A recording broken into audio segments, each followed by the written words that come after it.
Good morning students. आज आपका subject है guidance and counselling. Guidance and counselling में मैं अधिगमकर्ता की बात के बारे में बता रही थी कि उन्हें शिक्षा किस प्रकार से दी जाती है। तो कल मैंने आपको बता दिया था कि विकलांग और अपंग बालक के बारे में मैंने आपको बताया था। आज आपका एक नया आपको ले रही हूँ प्रकार बाल अपराधी बालक। अब बेसिकली आपको पता है कि बाल अपराधी बालक कौन होते हैं। बाल अपराधी बालक वही बालक होते हैं जो क्या करते हैं, मतलब विभिन्न प्रकार के समाज विरोधी कार्य में, मतलब समाज विरोधी एक्टिविटीज मतलब गतिविधियां करते हैं। ठीक है, बाल्यावस्था से ही तो ये कह सकते हैं कि जो बाल अपराध, जैसे आपको पता है नाम से ही पता है बाल अपराध मतलब क्या होता है, ये बाल्यावस्था से ही क्या करते हैं, समाज विरोधी कार्य करने लगते हैं। ठीक है, जैसे इसके अंदर आ सकता है चोरी करना, डकैती करना, ठीक है, और अनैतिक व्यवहार करना, असामाजिक व्यवहार करना, ठीक है, और बहुत सी चीजें, मतलब इस तरह के जो अपराध होते हैं तो इसके अंदर हमें देखने को मिलते हैं।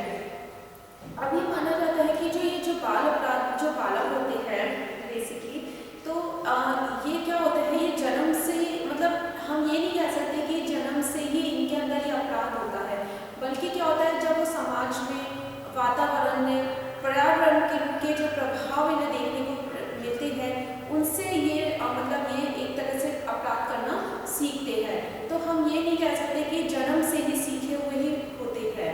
ठीक है, तो इसके अंदर जो हम देखते हैं कई बार इनकी गतिविधियां इतनी बढ़ जाती है कि जो प्रशासन होता है वो भी इनके खिलाफ कार्यवाही करने लगता है। मतलब ये इस हद तक चले जाते हैं कि प्रशासन भी क्या करता है, इनके खिलाफ हो जाता है, इनके ऊपर कार्यवाही करना शुरू कर देता है।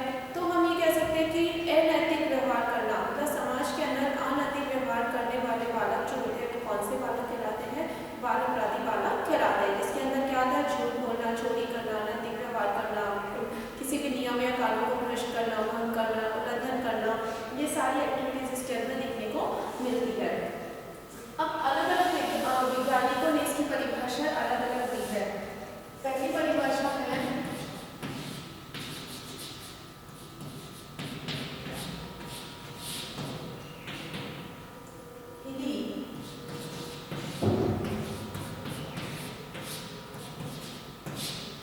हिली के अनुसार वह बालक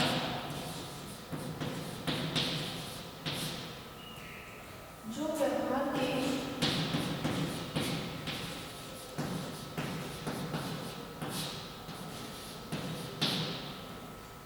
सामाजिक मानदंड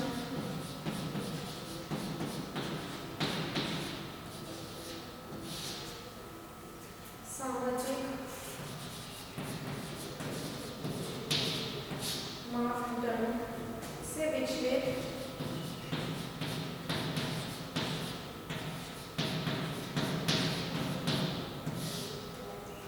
हो जाता है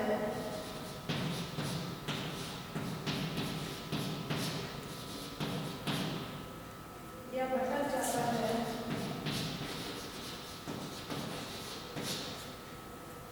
या भटक जाता है, बाल अपराधी कहलाता है। बाल अपराधी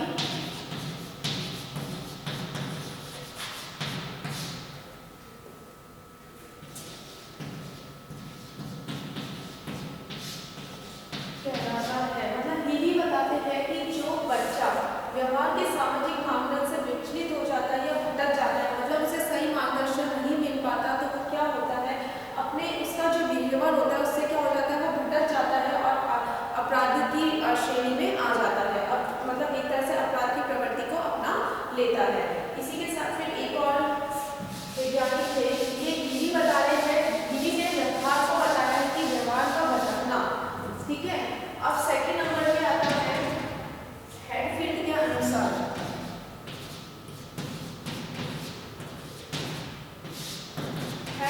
अनुसार असामाजिक व्यवहार, असामाजिक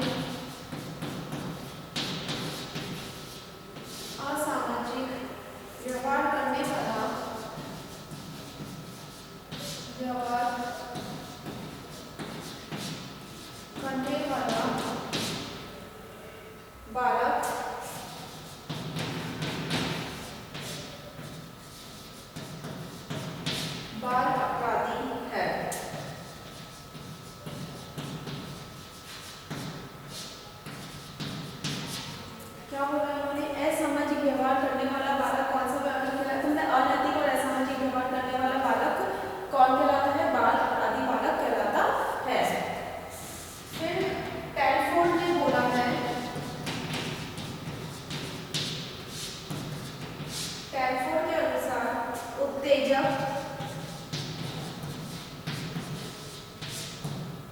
उग्र व्यवहार,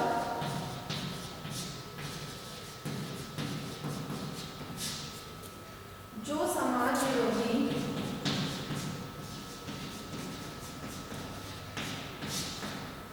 जो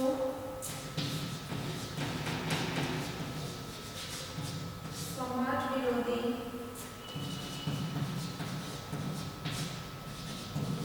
होते हैं,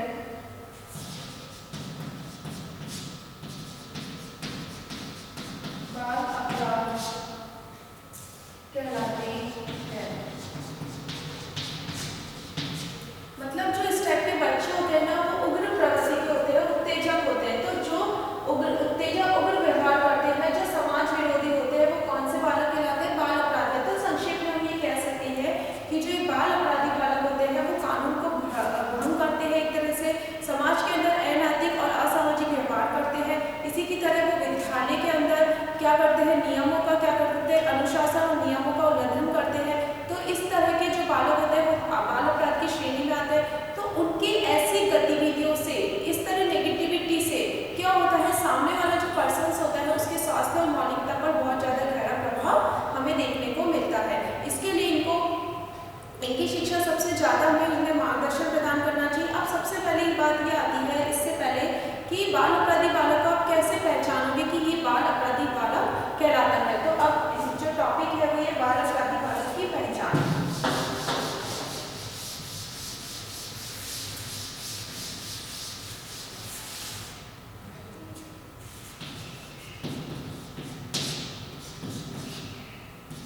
बाल अपराधी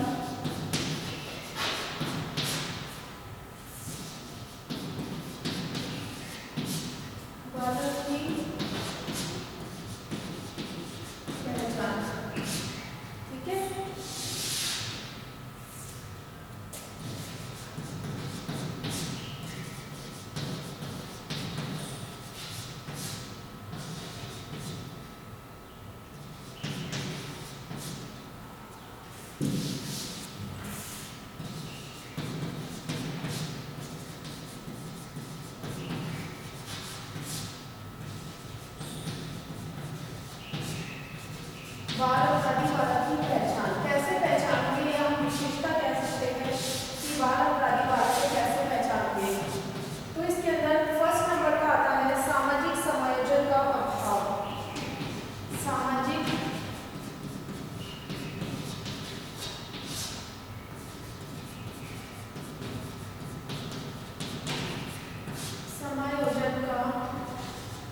सर, जो बाल अपराधी बालक होते हैं वो चिंताग्रस्त होते हैं, मतलब हमेशा कुछ ना कुछ सोचते रहते हैं। अनुशासन को बनाए नहीं रखने की वजह से इनके अंदर एक तरह से कोई ना कोई चिंता मतलब रहती है, जैसे चोरी करना है तो वो इस चीज में रहते हैं कि मतलब जैसे अगर उपलब्ध संसाधन उन्हें नहीं मिल रहा है या उनके घर में फाइनेंशियली प्रॉब्लम्स हैं तो वो इस चिंता में लगे रहते हैं कि हम कैसे पैसे लेके आए, कैसे अपनी जरूरत की चीज़ों को पूरा करें। मतलब इनके माइंड में कोई ना कोई क्या करते हैं, एंजाइटी, मतलब इनके अंदर एक तरह से एंजाइटी की कुछ ना कुछ इनके माइंड में चलता रहता है। तो ये पूरी तरीके से जो इनका जो चिंता का स्तर है वो बहुत ज़्यादा उच्च देखने को मिलता है।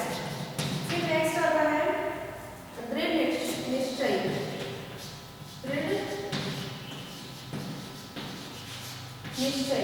मतलब ये क्या होता है, अपने कार्यों के प्रति दृढ़ निश्चय होते हैं, लेकिन कौन सा कार्य के प्रति, नेगेटिविटी को पॉजिटिवली बनाने, जैसे चोरी करना, ये इन्होंने दृढ़ निश्चय ले लेता है कि हमें चोरी करनी है, ये जो नेगेटिव पॉइंट है। लेकिन ये क्या करते हैं, अपने निश्चय के प्रति इतने मतलब एक विश्वास वाले होते हैं कि वो जो उनका जो नेगेटिवली जो इनके ऊपर है वो उस चीज़ को पॉजिटिवली बना देते हैं। मतलब हम, और इसके विपरीत हम ये कह सकते हैं कि कोई भी पॉजिटिव चीज़ों को ये क्या कर देते हैं, नेगेटिविटी रूप दे देते हैं। मतलब एक तरह से अपराध की श्रेणी में अपराध की प्रवृत्ति को अपना लेते हैं, असामाजिक और अनैतिक व्यवहार को प्रदर्शित करते हैं। फिर आता है नेक्स्ट शांत और सौम्य। कुछ बाल अपराधी वाला शांत और सौम्य प्रवृत्ति के होते हैं, लेकिन अपनी अपराधी की वजह से क्या हो जाते हैं, ये अशांत और असौम्य की स्थिति को प्रकट कर लेते हैं। ठीक है, ये सारी की सारी चीजें थी बाल अपराधी बालक की पहचान थी कि आप किस तरह बाल अपराधी बालक को पहचानोगे। तो इनमें ये सारी विशेषताएं हमें देखने को मिलती है।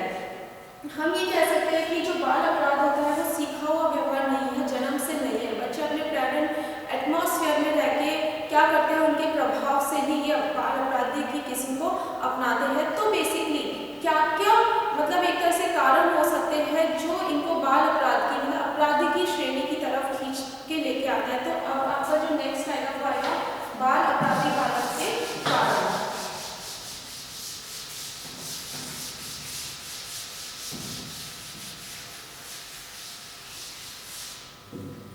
बाल अपराधी बालक के कारण।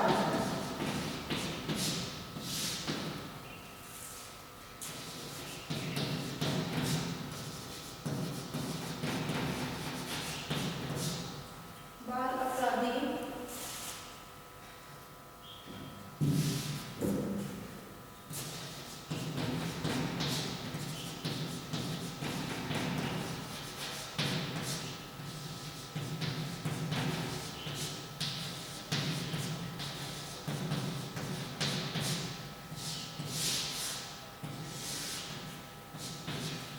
इसमें जो पहला कारण हमें देखने को मिलता है वो आता है विद्यालय कारण, सॉरी पारिवारिक कारण। पहला कारण आता है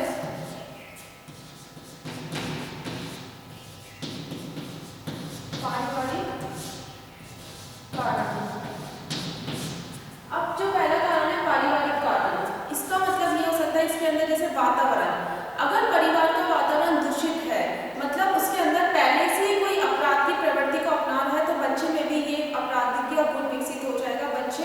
बच्चा भी क्या हो जाएगा, अपराध करना सीख जाएगा। इसी के साथ साथ अगर फैमिली के अंदर कोई बुजुर्ग रह रहा है, ग्रैंड पेरेंट्स है, तो अगर उनकी अवहेलना होती है तो इसके विपरीत मतलब अगर उसके बुजुर्गों का मान सम्मान नहीं मिलता, बुजुर्गों की अवहेलना होती है, तो बच्चे भी क्या करते हैं, उन्हें ये पता लगता है कि पेरेंट्स का आदर सम्मान नहीं करना है। तो ये भी एक बहुत बड़ी एक मतलब हम ये कह सकते हैं कि जब बच्चा फैमिली के अंदर हर चीज़ देख रहा है कि बुजुर्ग के द्वारा जो नियमों का पालन कराना चाहिए वो नहीं हो रहा, तो बच्चे भी क्या करते हैं, अपने नियमों के प्रति क्या हो जाते हैं, अनुशासनहीनता की भूमिका निभाते हैं, अनुशासन के मतलब हीनता प्रदर्शित करते हैं। और इसके साथ साथ क्या होता है, परिवार में अगर ये देखते हैं कि क्या होता है, कभी कभी माता पिता इन्हें बात बात पे चिल्लाते हैं, इनके घर में कुछ प्रॉब्लम्स होती हैं, इस वजह से भी क्या होता है, ये बहुत मतलब चिड़चिड़े हो जाते हैं, चिंता करने लग जाते हैं। इस वजह से भी क्या होता है, ये अपने आप को अलग समझते हुए क्या करने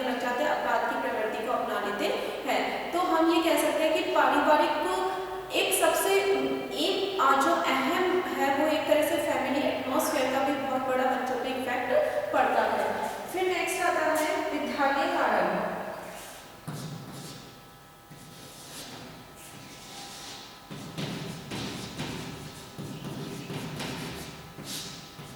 विद्यालय कारण, विद्यालय में हम देख सकते हैं जैसे भौतिक संसाधन होते हैं या फिर संसाधनों का अभाव हमें देखते हैं, या सिलेबस होता है, कैरिकुलम होता है, शिक्षकों का व्यवहार होता है। तो अगर इन सब चीज़ों में हम देखें, अगर संसाधन उसे कक्षा में उपलब्ध नहीं मिल रहे हैं तो वो क्या करता है, वो स्कूल से धीरे धीरे क्या होता है, बैक चला जाता है। मतलब वहाँ पे पाठ्य सेवा में क्रियाएं नहीं हो रही, खेल कूद वगैरह उसके कुछ भी उससे अवेलेबल नहीं हो रहा कुछ चीज़, तो क्या होगा कि उसे स्कूल में जाने का मन नहीं लगेगा। इसी के साथ जो उसका जो पाठ्यक्रम है अगर वो बहुत ज़्यादा ब्रॉड होगा, आकर्षक नहीं होगा, तो वो क्या होगा, उस जगह वो बैठने से कतराएगा, वो उस जगह को छोड़ने की कोशिश करेगा। जैसा कि मैंने आपको बताया भग्नाशय, वो उस चीज़ से दूर जाने की कोशिश करेगा। तो विद्यालय का भी एक जो अहम भूमिका होती है अपराध, बच्चों को अपराध की और खींच कर लाने के लिए, तो विद्यालय का भी बहुत बड़ा एक रोल होता है। इसकी वजह से भी एटमॉस्फेयर अगर गलत है, नेगेटिविटी है, संसाधनों का अभाव है, हर कुछ उन्हें प्रोवाइड नहीं हो पा रहा, या शिक्षकों का व्यवहार उनके प्रति अच्छा नहीं है, तो वो अपराध की प्रवृत्ति को अपना लेते हैं। फिर आता है नेक्स्ट सामाजिक कारण।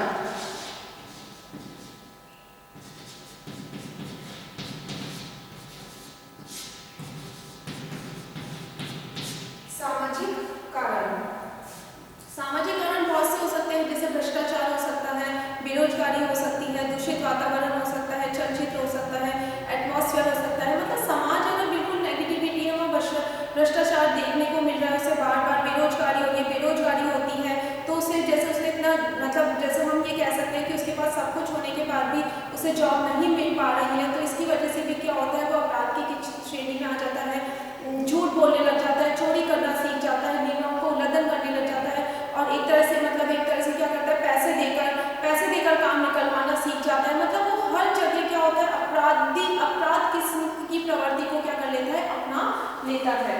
फिर आता है 4th नंबर पे शारीरिक कारण।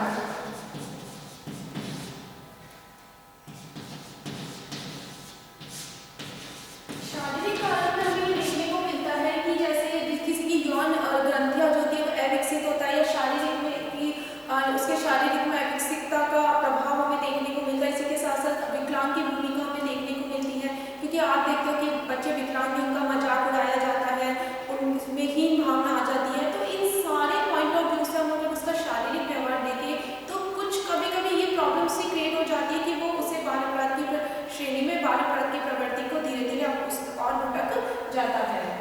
फिर आता है 5th नंबर का मनोवैज्ञानिक।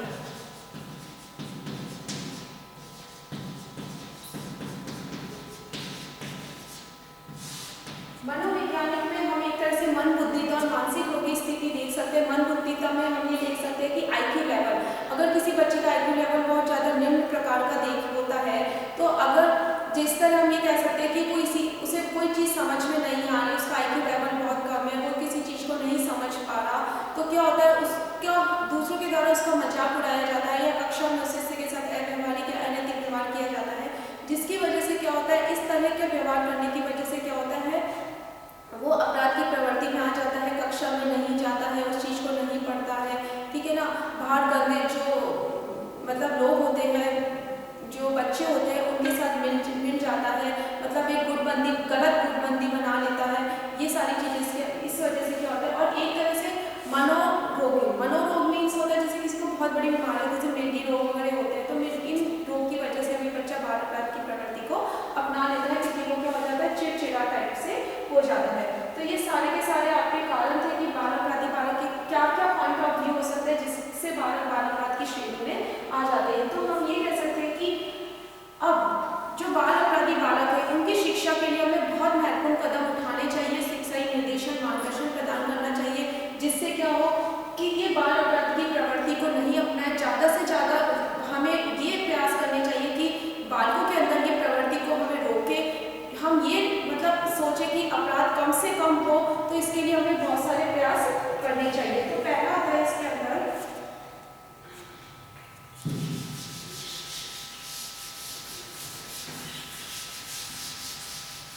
बाल अपराध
रुचिकर पाठ्यक्रम, मतलब बच्चों का जो पाठ्यक्रम होता है वो एक तरह से हमें अट्रैक्टिव बनाना बहुत ज़्यादा जरूरत होती है, क्योंकि जहाँ पे अप्रिय या मतलब अनैतिक व्यवहार किया जाता है या जो पाठ्यक्रम है वो मतलब अच्छे से मतलब उसको अट्रैक्ट नहीं करेगा, आकर्षक नहीं होगा, तो वो नहीं, तो इसके लिए करके सीखने पर शिक्षक को बल देना चाहिए। फिर नेक्स्ट आता है इसके अंदर शिक्षक अभिभावक संघ। शिक्षक अभिभावक संघ, शिक्षक अभिभावक संघ ये ऐसा फोरम होता है जहाँ पर शिक्षक और अभिभावक बच्चों से रिलेटेड सभी समस्याओं का समाधान करने का खोज करते हैं। तो शिक्षक और अभिभावक इसके माध्यम से क्या कर सकते हैं, बच्चों के बारे में पता लगा सकते हैं, बच्चे कहाँ पे कमी, उन्हें किस चीज़ की नीड है, उसे कहाँ पे प्रॉब्लम आ रही है, ऐसा करने से वो उसकी अपराध की प्रवृत्ति को रोक सकते हैं। फिर आता है नेक्स्ट व्यवसाय उन्मुख शिक्षा। व्यवसाय उन्मुख शिक्षा, जैसा आपको पता है उन्मुख शिक्षा पे गांधी जी ने बहुत बल दिया था। उन्होंने कहा था कि बच्चों मतलब हस्तकला और उनके लघु कुटीर उद्योगों पर बल दिया था। इसी तरह राष्ट्रीय शिक्षा नीति जो अभी आई 1986 न्यू, उसके अंदर भी क्या किया था, व्यवसाय पर अधिक बल दिया गया है, क्योंकि अब जो टीचिंग है, टीचिंग शिक्षण को एक व्यवसाय का दर्जा दे दिया गया है। तो हमें इन बच्चों के लिए भी इन सारी चीज़ों का प्रोवाइड करवाना चाहिए, सिखाना चाहिए, जिससे ये बेरोजगारी जब उनकी स्थिति नहीं बने और उन्हें इजी वे में काम मिल सके, जिसकी वजह से क्या हो, वो अपराध की प्रवृत्ति को नहीं अपनाए। फिर नेक्स्ट आता है 5th नंबर का सामाजिक अनैतिकता। सामाजिक अनैतिकता, इसका मतलब है कि हम शिक्षण व्यवस्था इतनी अच्छी करें कि बच्चों को ऐसा निर्देशन, मार्गदर्शन शिक्षा के अकॉर्डिंग प्रदान करें कि उन्हें हम जो सामाजिक और अनैतिकता या भ्रष्टाचार की स्थिति है, जब हम भ्रष्टाचार को रोकेंगे शिक्षा व्यवस्था के द्वारा, तो बच्चों में भी क्या होगा, भ्रष्टाचार की प्रवृत्ति को मतलब उसके बारे में पता चलेगा कि भ्रष्टाचार हमें नहीं करना चाहिए, जिससे क्या होगा, जो बच्चे होंगे वो क्या होगा, एक अपराध की श्रेणी को धीरे धीरे अपराधी नहीं बनेंगे और हर चीज में वैल्यूज को सीखेंगे एक तरह से। फिर आता है नेक्स्ट शिक्षकों का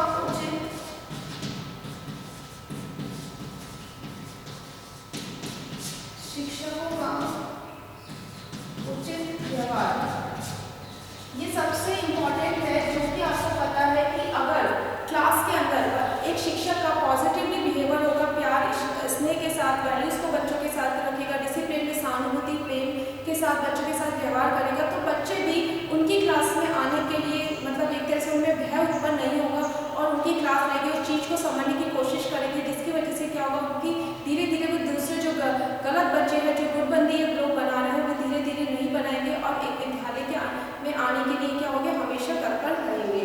तो इसमें शिक्षकों का कर्तव्य कि उचित प्रकार का व्यवहार बच्चों के सामने करना चाहिए। फिर आता है स्वस्थ मनोरंजन।